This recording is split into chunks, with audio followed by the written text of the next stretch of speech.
Here we go. Update Brazil. Welcome to Update Brazil, Terça Livre talk show. Want to welcome Mr. Nyquist, Jeff Nyquist, Olavo de Carvalho, and Diana West. Morning, Jeff Nyquist. Good morning. Good morning to Brazil and all our friends for this first edition of Update Brazil.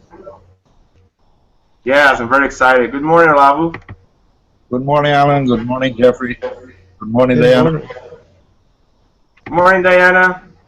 Good morning. So nice to be with you. Yes, it's an honor for us. Well, I'm going to start asking what I spoke with Nyquist a lot on this week, right? So is the communism, is the subversion like a paranoia, or what is the reality? What is going on between Brazil and the USA, or better say, what is going on in the world? Do we have a subversion, or it's just because we are freak, or we are crazy, or exists indeed in reality a subversion that is taking care through the world with the communism agenda? Is that question for me? Yeah, it can be. Yes, sure, I'll start it off. The subversion is so big and deep and dense that we don't see it. It's become like the air we breathe. It goes back decades, goes back more than a half century, probably a century or more, but in America, we certainly see it having a very big beginning in an institutional way at the presidential level, at the White House level, going back to the 1930s. And so we can talk about the arc of history over the past 80-some years in which our government in America has very much been subverted, very much been changed. And the success of it is that nobody is very conversant or understanding of these various steps, these various incursions, so that people don't even know how to talk about it anymore. And when you mention the idea, are we crazy, we're supposed to believe we're crazy. So that's kind of where we are in very broad strokes.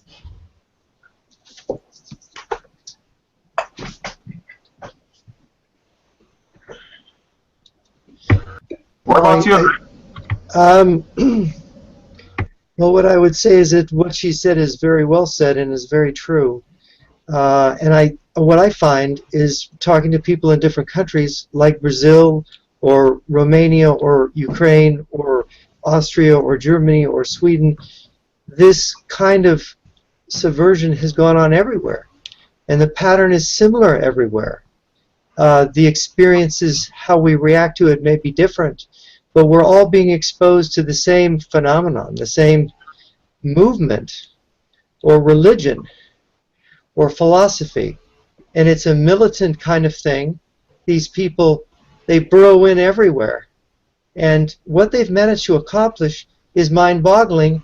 And when you tell people about it who don't know about it, you know, you feel like, do they think I'm crazy? But yet, as Diana points out, as her work shows, and the work of many others that have been long since forgotten, this is a very real thing. Very real. And it's something that we're not supposed to notice. We're not supposed to understand the links. There's a very interesting, just anecdotal example in just this week's politics here in the United States with our presidential race. Bernie Sanders, who's openly a socialist candidate for president running on the Democratic side in our primaries, which will be beginning in early 2016. The Democratic Socialists of America, which is the socialist party or leading socialist party in America, claims him as a member. He was a member, he has been a member, he has paid dues, and yet for purposes of running in this presidential cycle, they actually have instructed members to disassociate any official links between the party and Bernie Sanders. And they've actually written this in their own, in the Washington, D.C. version. I saw this go by yesterday online. So it's very fascinating to see this effort to disguise him, although he is openly socialist, but to take him away from any institutional home within the Socialist Party of America, the Democratic Socialists of America. So you see always this, the Trojan horse, you see always the front, you see always the effort to confuse people. And this is just a very small, most recent example. There are untold examples, thousands, probably hundreds of thousands of examples, where people are supposed to be confused and deceived into not understanding how these ideas, how these policies, how this ideology has taken hold here. We are absolutely not supposed to realize how socialist, how Marxified we have become. And so in that sense, the subversion has been so successful and extremely advanced. I mean, it's all but complete.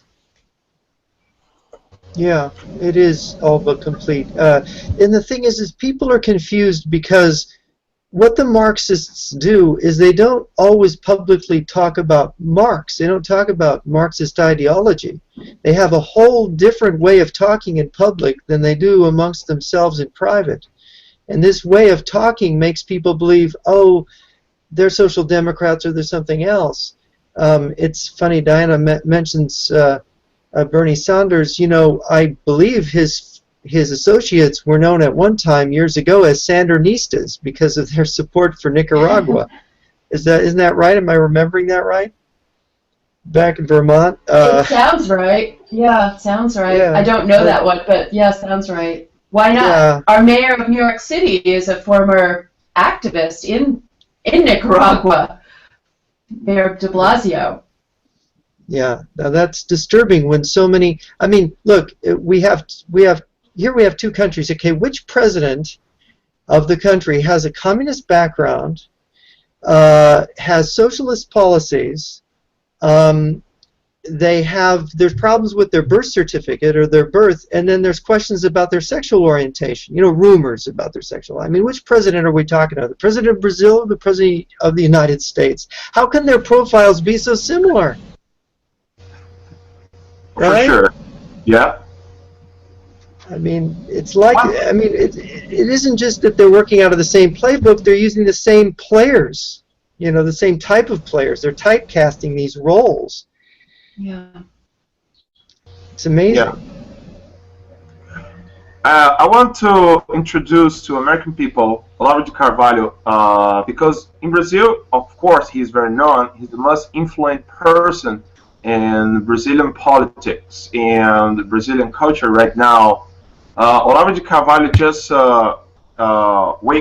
woke up Brazilian people using his philosophy course. He instigates us to ask ourselves about what is going on in Brazil. Do you think it's normal they change all the policies,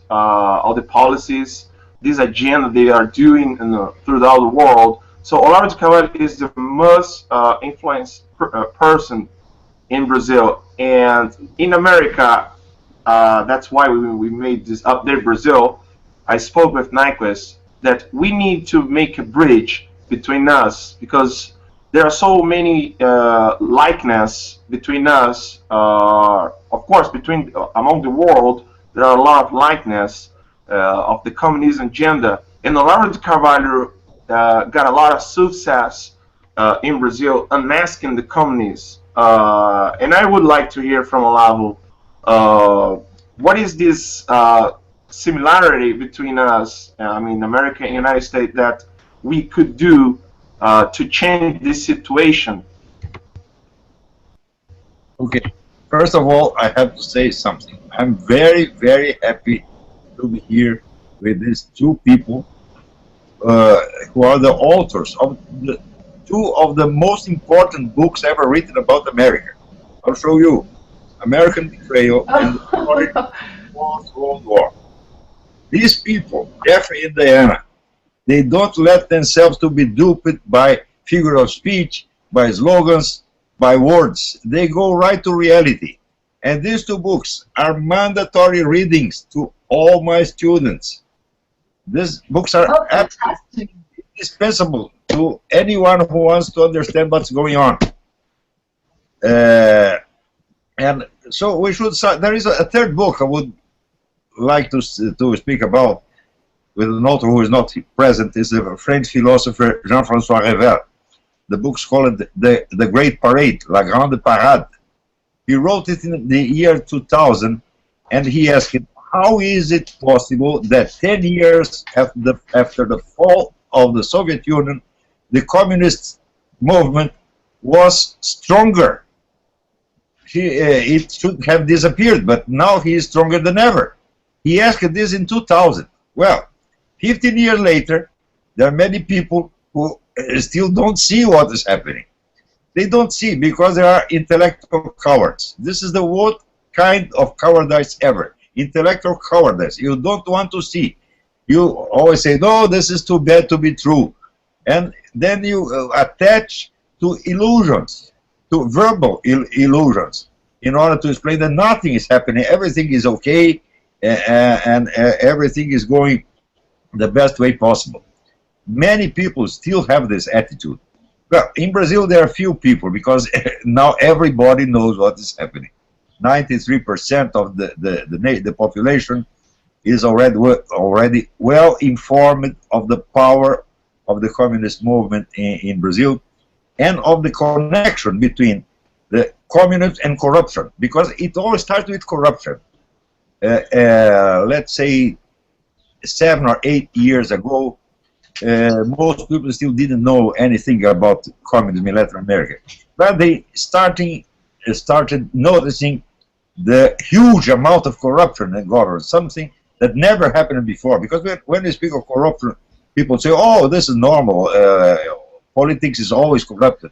But this is not normal. This is something on the scale of billions and billions and billions. They managed to destroy the largest Brazilian company, Petrobras, and they create this a scheme they call the mensalão, the big month. When they bribed everybody in the Congress and both the representatives and the senators, they bribed everybody. This is something people outside Brazil cannot even imagine. And some journalists started denouncing the corruption, but later they noticed that it was not normal corruption. It was a scheme of corruption created to strengthen an organization called the São Paulo Forum. The São Paulo Forum is the headquarters of the communist movement in Latin America. It was founded in the 90s, in 1990, by Lula, the former Brazilian president, and Fidel Castro, to restore the communist movement in Latin America. And it had a great success. It gathers 200 political parties and other organizations, including criminal gangs, drug dealers, and smugglers, and kidnappers, everybody, all beautiful people. Huh? These are wonderful people. And they collaborate with one another. So if the guy commits a crime in one country, he is well received and protected in another country. So the thing is almost infallible. Owing to this factor, Brazil is now the only country where the drug market is growing. It is decreasing everywhere except in Brazil. It's a very prosperous industry. In the FARC, the Colombian Revolutionary Armed Forces, they have the monopoly of drug dealing in Brazil. So this is not a normal corruption. It was a political corruption, a strategical corruption in a large scale. And now everybody in Brazil knows it. But they took 20 years to understand. I have been speaking of this since the 90s. I spoke to students, to the military, to politicians, and to the general public. In the beginning, everybody thought I was crazy completely. They said this is conspiracy theory. and so on. But bit by bit, they start understanding what is going on, and now everybody knows. Well, if Brazilian population, which is not normally very well informed, can know and understand this, so the whole world can understand sooner or later. And we have to go on telling people what is really going on, because the communist movement is now more powerful than ever. Listen, the communists dominate the American presidents, they dominate the Vatican, they dominate the United Nations, they dominate everything. They are everywhere. So everything that is everywhere becomes automatically invisible. As Diana said, you cannot ask a fish what is water. A fish doesn't know what is water because it's hiding. And really what is happening there. What is aggravates the problem formidably is the changes in the communist strategy along the last 40 years. When they started reading Antonio Gramsci, founder of the Italian Communist Party, who created the strategy of cultural revolution and occupational spaces. Occupational spaces means we are everywhere. Yeah? And really they are everywhere. And this has confused many people, because nobody now makes communist propaganda saying, we will create a communist regime. They have thousands of different names now. And even sometimes they infiltrate people in conservative parties and right-wing parties. And what confuses people even more is the Russian politics, because Mr. Vladimir Putin is smart enough to understand he has to conquer the hearts and minds of the conservative people. So he proposes some ideas that usually are understood as very conservative. But the relation between Russian politics and the communist movement is now very subtle, very complicated. It has many undertones and many different levels of language. So they specialize in confusing people. But the fact is that they are now more powerful than ever. That's it. And people, read these books. Pretty good. So Jeff. Yes. We spoke about some mistakes that America people are starting doing. For example, I spoke with Jeff Olavo. I spoke with him that in 1995 we didn't have public service, private service for phones, and almost nobody in Brazil had phones or in their house or cell phones. That was kind of new. And later on, when we started having private companies, now you can go to the most poor area in Brazil and you will see a poor guy probably that have no so much to eat, but he using WhatsApp and his smartphone, because the free market and our healthcare is much public than private. It's more public than private. And I spoke to him that, for example, Obamacare is such a lie that people need to understand that will not work. So, beside of this topic, we have many lies in America that you guys know, because I'm among legends here, so I'm very happy. It's kind of epic for us. But most of Americans, they still believe in these lies because they don't know what is the reality indeed. So in Brazil, we have this reality. We are crying for free market. We are crying for freedom. And for example, gun-free zone. We want to fight against gun control. And sometimes people in America, the average American, they see like this. They see this like, probably it's just some mistake to get gun-free zone. You see, because they are good. The state will take care of us, but you know, it's a big mistake. So what should you say, Jeff, about these mistakes and these lies that people are believing, seeing Brazilian situation, seeing Ukraine situation? Well, it's interesting what Olavo just said, that people in Brazil are waking up, and this is what Diana and myself and other conservatives in the United States would like to see happen in America. And it is an issue of cowardice. People are afraid, and the biggest mistake they make is they think, oh, well, it's not going to affect me. I'm going to help myself.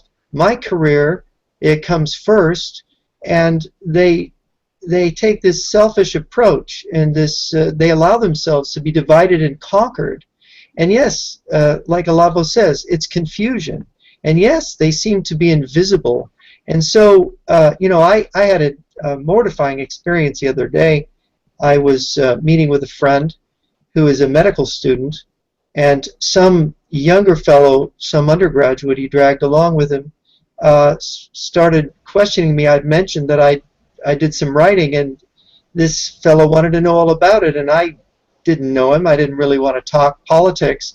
He kept badgering me until he got the idea that I was anti-communist or pro-American, and he ended up calling me a cracker and a redneck, and it was I kind of got upset with him, and I told him off, and I said, you know, you're just being brainwashed by your professors. You don't understand. You're too young to understand. You've been miseducated. And I could see the look of shock on his face that somebody would say this to him, because I believe he'd never heard it before in his life. And there's so many people who have not heard the truth, who've not had it explained, because one of the things they do, that they've done in education, and I come out of education in America, is that they play with the context. So you'll see a lot of times the facts that they're giving you are right, but they're limited. And they've taken away the context of those facts. And so they're crippling the young people's ability to evaluate what they're seeing in the moment and what's happened in the past. So, Diana, would you agree with that? Oh, yes, I would, definitely. And I also would like to just thank Olavo for those extremely kind words, and I'm thrilled to know you use my book and Jeff's book in your teaching. I would also say that if it only took Brazilians 20 years to figure this out, they're just so far ahead of us. And I'm wondering if perhaps the communists did not infiltrate the education system as they have extensively here. I think that this is probably an unsung story of the subversion. When we talk about it in America, even the historians or journalists who cover it, who are interested, we tend to think of it in terms of our political department, the White House. Somewhat, there were famous hearings about Hollywood, but the education establishment is probably really the beachhead of everything, and I think that has not, to my knowledge, has not been at least updated so that people understand it, because the control, the conditioning, I actually don't know that many people make the decision not to you know, accept reality or deal with the facts so much as they are so conditioned. They have little comprehension. I mean, getting back to the notion of being a fish, do you recognize water? It's so pervasive, and I think one of the genius aspects of communism in its success in America has been to take our capacity, our mental, our logic capacity, and just invert it along with the attack on morality. Once I think Solzhenitsyn actually discussed this and talked about, once you have good and evil in quotation marks of irony, you know, the idea that there is no good and there is no evil, but it's something changeable or relative, you really have lost your bearings to such a point. And I think it starts with the attack on morality and religion, and then reality itself, the way to appreciate reality, and it does become a matter of dealing in certain facts. I mean, this is basic disinformation out of the Soviet Union, right? The facts may be true, but they're very limited, they're selected, they create a whole different context, and that has become a place where people seem to want to live in this kind of alternate reality, which is something that in American Betrayal that I really tried to its source, because it struck me, was there a time when this way of dealing with facts became the accepted way in our elites, our establishment, our political power blocks, places where people can dispense power, and that's why it was the American-Soviet relationship going back to 1933, which is when Franklin Roosevelt recognized the new Bolshevik regime, dictatorship in the Soviet Union. There had been 4 American presidents who refused to recognize the Bolsheviks after the Russian Revolution. They had their reasons, and I think a lot of it had to do with knowing you could not make a relationship with an abnormal state that was dedicated to your destruction. So once Franklin Roosevelt made this determination that you could deal with such a state, in order to appear to have normal relations, you had to pretend things were normal. And so you see this pattern emerge whereby at the institutional level, because of course people have always lied and told each other fairy tales and made believe and all. That's why we have a commandment against lying. It goes back a very long way. But you start seeing it in the government sphere, in the public sphere, in ways I don't think you see before in the United States. And what this leads to is a pattern of lying, a pattern of ignoring, for example, the Soviet efforts to overthrow the United States, which were underway at the time of recognition in 1933, and then only increased with agents, with front groups, with all manner of subversion. And so in order to make between Washington and Moscow, Washington had to pretend everything was fine.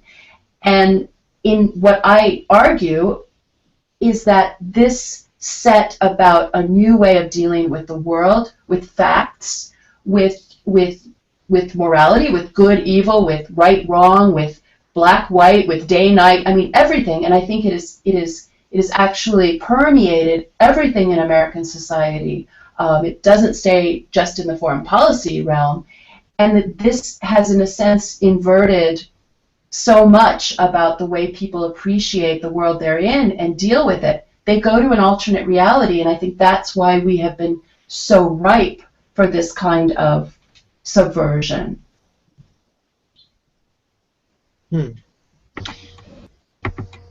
Yeah, that's it's the subversion is incredible, and the lying. I mean, people. Is it self-deception? Is it cowardice? Is it all the above? I think that it is all the above. I think that people have all kinds of different reasons. Some people just don't want to pay attention. They don't want to bother because it's a lot of work. It's a lot of detail. And one of the problems that I have is that if you try to explain this to somebody and they don't have any background, they don't know any history. Here Diana's talking about things that go back before 1933, when the United States recognized the Soviet Union and established diplomatic relations. That whole history is forgotten. The whole context is forgotten. And one of the really important things about Diana's book, for example, is that she's giving us the context back again to understand. And it's, you know, what Olavo is doing in Brazil is amazing. I mean, what you guys have done in Brazil is amazing. That Brazil, that a country has woken up. What Diana says is true. It's like, you're way ahead of us. And maybe Olavo can talk to this as to what he sees here in America, what it is, how, you know, how we're going to change it. Well, let me tell you something. In the year 2000, I came to America because I was very impressed about American media, who didn't know anything that was happening in Latin America. They live, American media lived in a separate world, a world of illusions. Huh? And then I came here in 2000 to contact certain people and tell them what was happening. I wrote a huge report about the São Paulo Forum, the FARC, and so on. That was 1,000 pages. And I distributed it to some journalists and politicians, but nobody knew anything. When I was talking with the Latin American editor of the Washington Times, I don't remember his name, he looked at me as if I was just coming from a mental institution. Huh? He was even a little scared. Oh, this guy's crazy. Be careful. And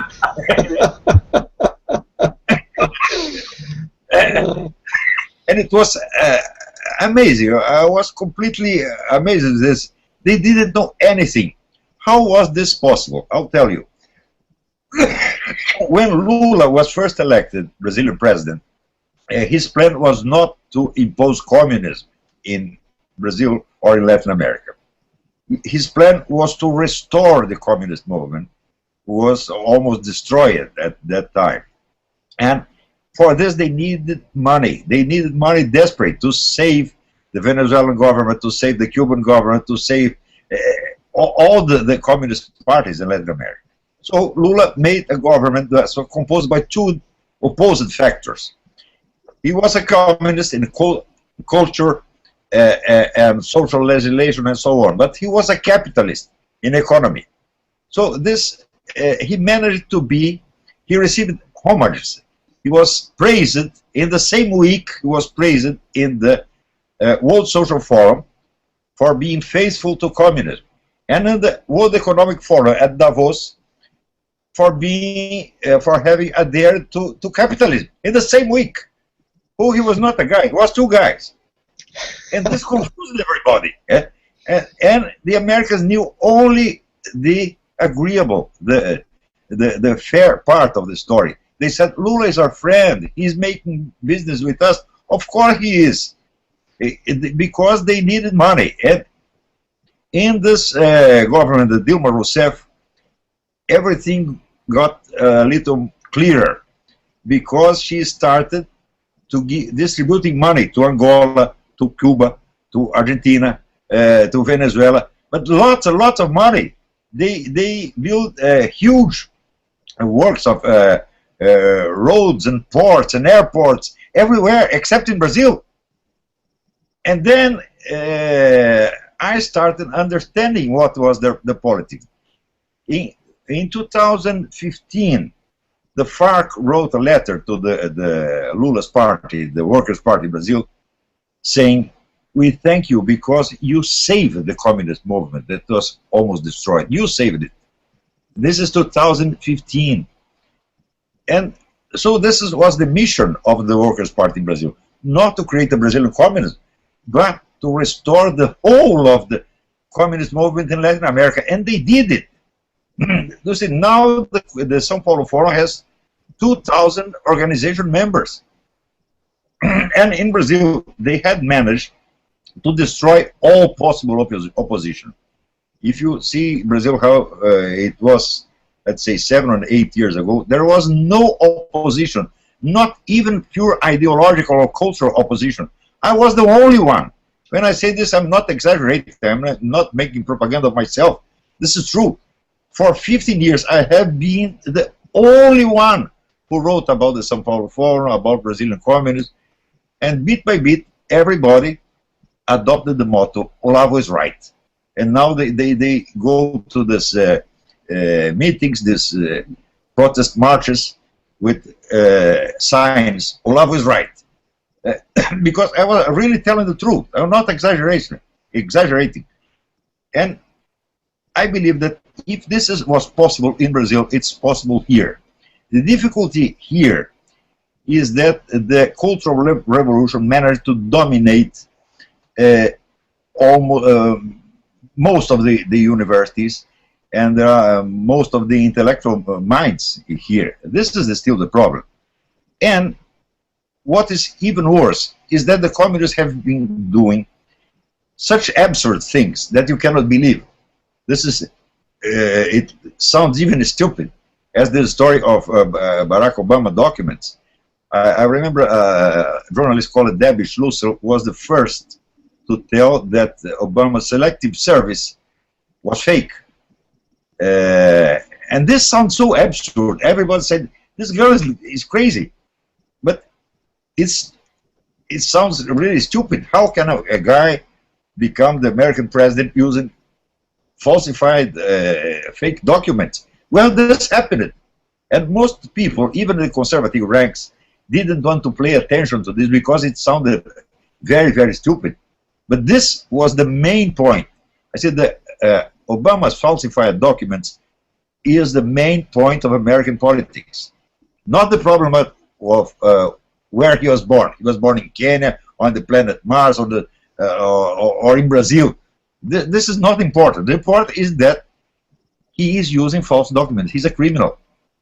But nobody wanted to pay attention. They said, no, we have to attack him by other more important questions. There is no more important question than the identity of a guy. You're so right. Yeah, yes, I could not agree with you more. I'm so happy to hear you say that. It's something I covered quite a lot as a journalist and had tremendous pushback. My column was syndicated for 15 years in a number of newspapers, and I had tremendous pushback, not from the smaller papers across the country, but from some of the larger papers in Washington, D.C., for example, where my column ran in the Washington Times first and then the Washington Examiner. And those papers, the conservative papers, would not cover the story. And I actually took my what documentation, what evidence I had at one point in this ongoing saga of Obama and his false document trail to the editor to show him, because he had actually refused a column of mine one week, and I thought, well, maybe he doesn't understand what I'm looking at. And I went to him and I laid out what I had in my files at the time, and he actually said to me, "It's not that I don't believe you, Diana, it's that I do. It's that I do." But he was afraid that if we publish this in his paper, which is actually giving quite a lot of importance to his newspaper, I would add, it would somehow cause blood in the streets, that we would see such a reaction. And I just could not believe this, and I just said to him, what you are saying tells me we do not have rule of law any longer. If this is true, and we must keep it to ourselves because we may have social unrest over the consequences, we live in a thugocracy. We don't live in a place with rule of law. But that was my direct experience with one of these supposedly conservative papers. Now I will say that many journalists on the right, I think, don't know anything about the story. They have taught themselves not to look at it. It is not good for your career. It is dangerous. People might look at you funny or not invite you to parties. I mean, these are the kinds of, this is our gulag today. You don't get a party invitation. It seems to control people. But this is the story of the century, at least in America. I mean, it's really the biggest story that ever happened in America. A president gets elected with fake ID. And as you say, it doesn't matter where, it doesn't matter, that in itself is a huge story uncovered. And I would add, the people who are supposed to deal with this, who swear an oath to our Constitution in the Congress, have absolutely abdicated their duty. It's one thing for ink-stained wretches, for journalists by the dozen to be who they are, but people who actually swear an oath to the Constitution, I don't know how they go on. Yeah, and I think, Diana, one of the things you're touching on is why this editor doesn't want to touch it. I think, and this is my conclusion, it's people have become hedonistic in our society, and comfort is so important to them, and they feel profoundly uncomfortable with this material, with this truth. So they turn away from it because it makes them uncomfortable, and the main point of their existence is to be comfortable. And this has become a bad thing. Yeah, I mean, Is it become a horrible thing with us that we sought comfort so long that now we don't seek anything else? Is that your sense of one of the things he was feeling? Yes, I think that there. Yes, I think that that is very true. I mean, we certainly did not see that need for comfort, though, when the Washington Post was going after Richard Nixon back in the Watergate days. I mean, they were going for his scalp, and they got it. There was no fear of unrest in the country, and so on. I mean, it gets back to Obama's greatest asset, which is the fact that he is half black. Which becomes his protective cover for fear of people being attacked as racists for noticing that his ID is fake. I mean, the whole thing is really does speak to a lot of moral emptiness on the part of everyone, and in terms of being afraid of truth for how people will twist it. So you see again this conditioning that Americans have become subject to. It really does speak to all kinds of psychoses in the America circa 2015, certainly. But yeah, comfort level, not speaking the language of your peers. I think so much of this is, again, ideological. Most journalists are not driven by an interest in facts or curiosity even, but how to fit the template, and this did not fit. And so if you covered it, you are to this day excoriated or ignored. And so the story, even among people who covered it, sort of languishes, because what more can you say? It just sits there. Jeff, yeah. we have some questions here. I'm receiving many commentaries here. But you know, people want to talk about many topics at the same time. I would like to see Diana, Olavo, and Jeff back here in Update Brazil to talk just about election fraud and votes machine. That's a pretty good topic to talk about. But we have no much time. Our talk show is just beginning. You know, we will do that several times, and I would just like, because a friend of mine from Pennsylvania, he's asking, is somebody translating Olavo de Carvalho works? And I want to say that we have olavodecarvalho.org/English, and then you can read Olavo de Carvalho in English. So a friend of mine just asked me that, and that's pretty important. One thing Olavo done in Brazil was the fact that he put us in contact with the liberal arts. In Brazil, unfortunately, we don't have bachelor degree in liberal arts. We don't have master's degree. We don't have nothing in liberal arts. If you talk with Brazilian people about liberal arts, they don't know what is that. So Olavo de Carvalho, he brought that to us. He brought to us homeschooling. He brought to us how to think. You know, teaching logic, teaching all kinds of all the subjects of liberal arts. So this is a pretty important thing that he did in Brazil. More important than talk about politics. He usually teach us as a student. I can tell you, he always he charge us like, if you want to fight against politics, you need to be wise. So I am teaching you how to be a wise people, not just politician people, but wise people. This is, I think, this is the big key that Olavo, to understand Olavo in Brazil. We are about to end. Okay, it's kind of finishing our talk show. Unfortunately, I would like to talk more and more and more, but I hope we will have you guys more times here. I would love to. Yeah, it's a great honor to have you, Diana, and Nyquist, and Olavo. Oh, thank you. I thank you guys a lot. When will be the next time? Sorry? When will be the next time? Yes. Good. Yeah. Perhaps in October. I'll be Okay? here. Sure. Pretty Sure. good. It's a date. We'll set up a date in October. We'll make it happen again in October because this discussion has to go on, and Americans need to learn about Brazil for sure. Update Brazil, and I, just listening to this is fascinating, and it's all important. The sharing the experience of what we've gone through here and what you guys are going through over there, and it's an ongoing saga. It's changing all the time, so it's very exciting.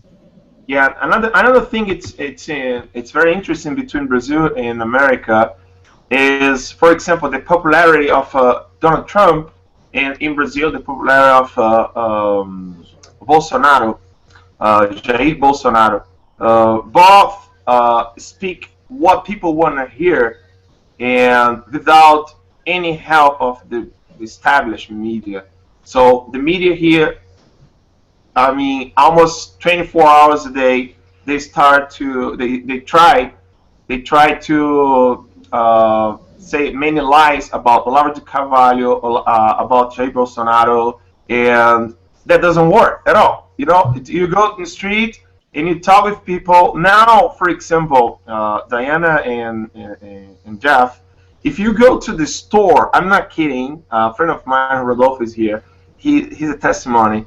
If you go to the store and talk with people about Foro de São Paulo, people knows about it. It's something like you can't imagine. It's a few years ago. If you just talk about it with people, they would say it's kind of you're paranoid. What is that? You think they are controlling everything, and this is crazy. Now, if someone says, no, Foro de São Paulo does exist, we need to hold other people because they could beat this person. Like, what are you talking about? Are you crazy? Foro de São Paulo is so clear. You can see that. Now it's the upside down. That was really hard to talk about it at the time. But nowadays, if you talk about Foro de São Paulo, everyone knows that. Even in store, I mean, even average people. I record a video before the first big manifestation. I record a video with a guy who he used to work in construction.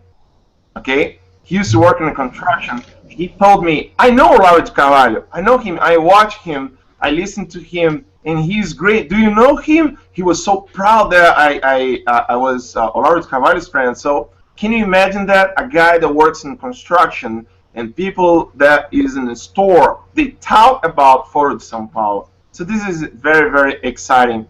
And I do believe that it is. It's fantastic.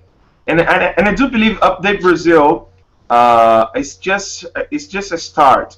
We can make this bridge not just between Brazil and United States. I spoke with Nyquist that we need to do something like an international convention of the conservative throughout the world.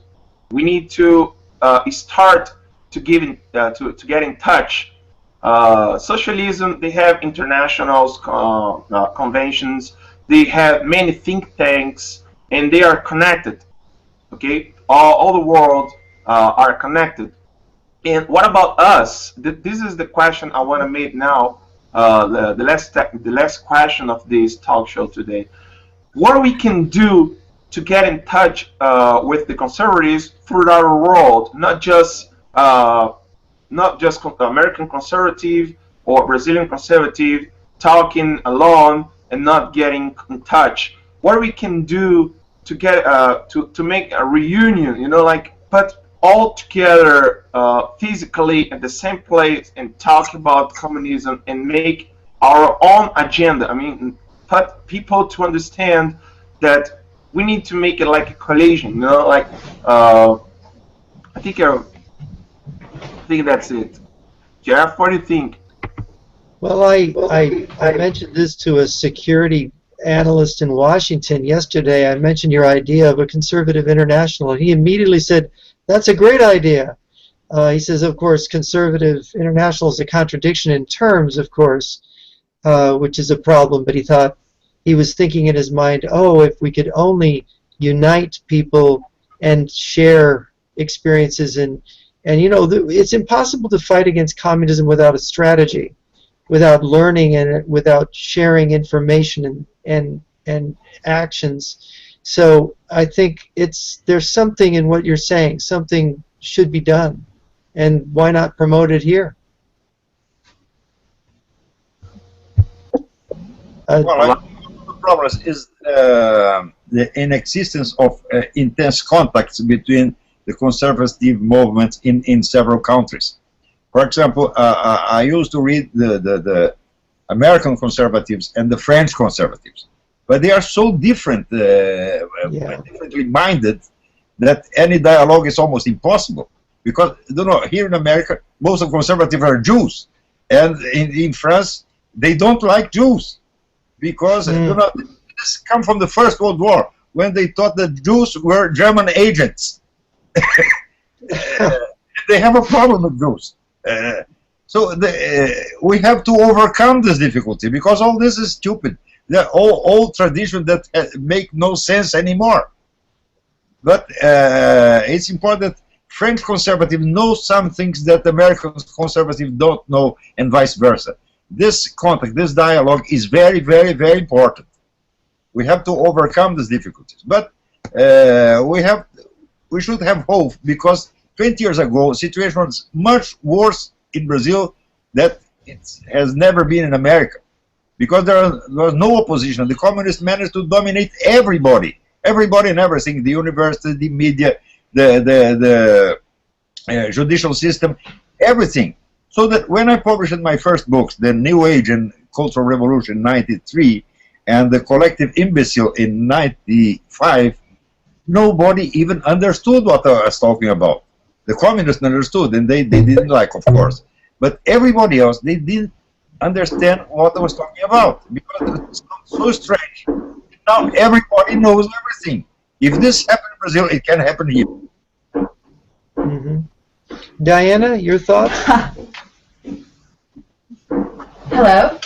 Yeah, yes? your thoughts? Well, I think it's a very good idea. I apologize for the hammering outside. Someone's building a house.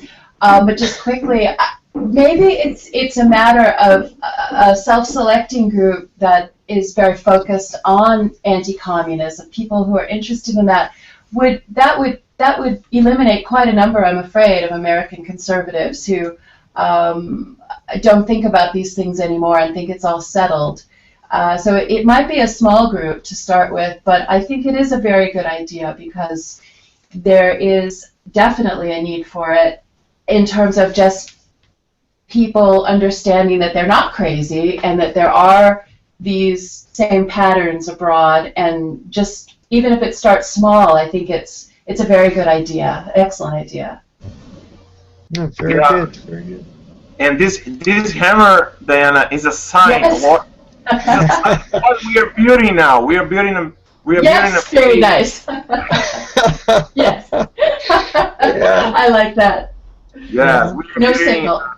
Yeah, we are building a new idea. We are building this idea that we cannot be alone. We are bigger. Olavo de Carvalho used to say us, you are not alone. You are bigger than them. You know, like you say that you should start a small group, then, right? That's true. But the little by little, that will grow so much. Yeah. Like in Brazil. In Brazil, when, for example, Olavo de Carvalho told us, you need to take the street over. You need to go to the street and make protests against communism. Communism used to use the street to claim their subjects. Now it's time to go to the street and show them that they are not the majority. You know, most of the people are against communism. So it's just a small group. I would say, Diana, that they are small. We are not. We are big, and we just need to show that to people. And once we show that, more and more people will just join us, and they will fight against communism. Well, way better than now. I think so. So our talk show is about to finish, and I would like again to thank Olavo de Carvalho, my professor, I love him so much. And, Mr. Nyquist, Jeff, thank you very much to create this breed and help me to do that. And Diana, I have no words to thank you, and I hope you come back as soon as possible. Oh, thank you. I will. I've enjoyed it mightily. Yeah. All right. All right. Bye-bye, all. Thank you for joining the show. Hope that we'll get together soon. Read these books. Yeah. And Olavo is right, folks. I'll see you next week. Bye-bye.